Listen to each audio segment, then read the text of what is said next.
कुमारी और आप देख रहे हैं तिलक पत्रिका। आज है भाद्रपद शुक्ल पक्ष की षष्ठी तिथि, जिसे लोलार्क षष्ठी या पुत्र षष्ठी के नाम से जाना जाता है। और काशी में वर्षों से परंपरा चली आ रही है लोलार्क कुंड में स्नान करने की। और आप देख सकते हैं अभी बड़ी संख्या में जो श्रद्धालु है लाइन में खड़े हुए हैं, बैरिकेडिंग बना दी गई है और उसके अंदर से ये जो श्रद्धालु है लोलार्क कुंड में स्नान करने के लिए जा रहे हैं। तो उनसे हम बातचीत करेंगे, जानेंगे आज के दिन के बारे में, उनका क्या कहना है, कितने घंटों से लाइन में खड़ेंगे, भी हम उनसे बातचीत में समझते हैं।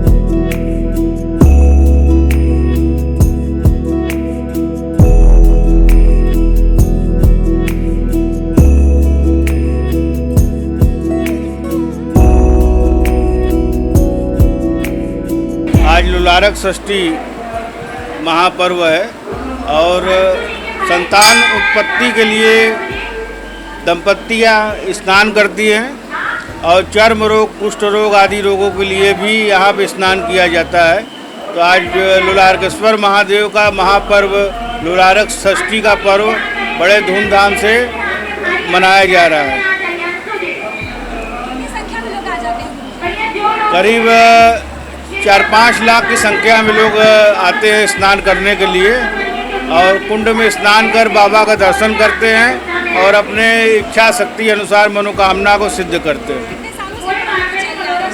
ये परंपरा है बहुत प्राचीन काल से, ऋषि मुनियों के समय से चला आ रहा है और जिन भी प्राणियों को कोई भी दुख या कारण होता है तो यहाँ पे आके उसका शमन होता है। क्या विधि है स्नान करने का? विधि क्या होता है स्नान करने का? स्नान करने का विधि ये है कि दंपत्तियां फल लेती हैं, उसमें 7 सुई रहता है और उस फल का संकल्प मंदिर के ब्राह्मणों द्वारा कराया जाता है और उनको नियम व्रत बताया जाता है कि रविवार को व्रत रहना है महिलाओं को और शाम के समय भोजन करना होता है, बिना नमक का खाना खाना होता है एक टाइम और सूर्य को अर्घ देना होता है। उसके बाद जेंट्स को रविवार बाल दाढ़ी का शेविंग नहीं करना पड़ता है, ये सब बरताना पड़ता है, तेल साबुन वगैरह नहीं लगाना पड़ता है रविवार को। और ये क्रम चलता है जब तक वंश न हो जाए, उसका मुंडन यहाँ पर न हो जाए बाबा के दरबार में, तब तक वो इस वचनबद्ध रहते हैं कि हम इस नियम का पालन करते रहेंगे। इस कुंड में कितनी बार डुबकी लगाया जाता है, खासकर दंपति के द्वारा? इस कुंड में डुबकी लगाने का ये महिमा है कि फल लेकर महिलाएं 5 बार डुबकी लगाती हैं, 6वें में वो छोड़ देती हैं फल और इस फल को फिर पीछे मुड़ के देखना नहीं होता है, सीधे मंदिर में आ जाता है, बाबा के यहाँ थाती धरा जाता है, मनौती माना जाता है, उसके बाद लोग अपने घर को जाते हैं।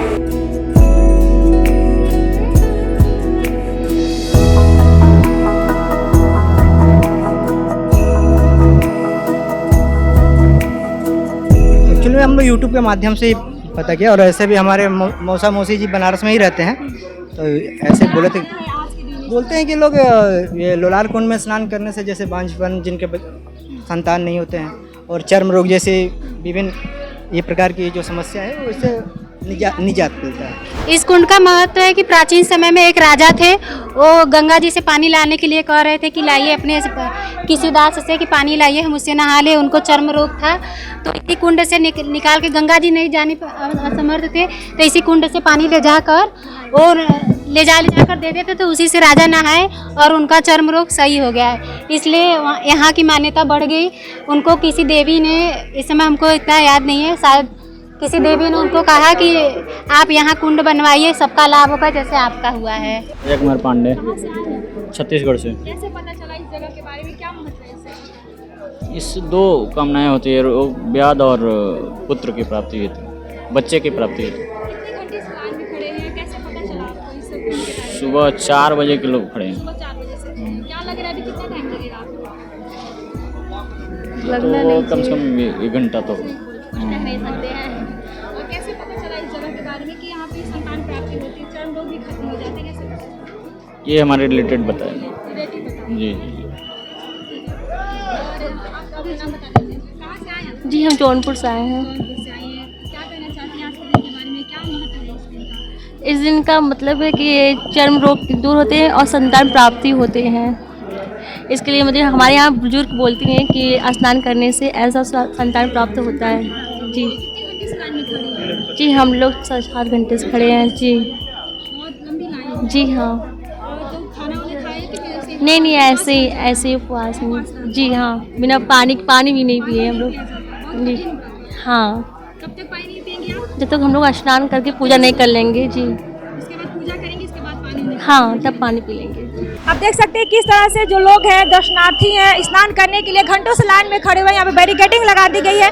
बैरिकेडिंग के अंदर से होते हुए जो श्रद्धालु हैं जो स्नार्थी हैं वो स्नान करने के लिए जा रहे हैं और बहुत ही कठिन तपस्या किया जाता है संतान प्राप्ति के लिए। कहा जाता है कि बिना कुछ खाए पिया नहीं निर्जला उपवास किया जाता है जब तक आप स्नान नहीं कर लेते लोलार कुंड में, और स्नान करने के बाद ही आप पानी भी ग्रहण कर सकते हैं। और तो आप देख सकते हैं किस तरह से बड़ी संख्या में श्रद्धालु आए हुए हैं। लगभग 2.5 से 3 लाख श्रद्धालु प्रति वर्ष स्नान करते हैं और इस वर्ष भी आए हुए हैं। तो अभी हमारे चैनल तिलक पत्रिका के माध्यम से देख सकते हैं, तस्वीरों के माध्यम से मैं आपको दिखाने की कोशिश कर रही हूँ किस तरह से लोग लाइन में घंटों से खड़े हुए हैं बिना कुछ खाए बिना कुछ पिए, और यहाँ तक कि चप्पल भी नहीं पहने हुए हैं और बहुत ही कठिन तपस्या के साथ ये लोग आए हुए हैं। काफ़ी दूर दूर से श्रद्धालु खींचे चले आते हैं। कैमरा पर्सन दीपक गुप्ता के साथ मैं हूँ प्रियंवदा तिवारी। देखते रहे तिलक पत्रिका।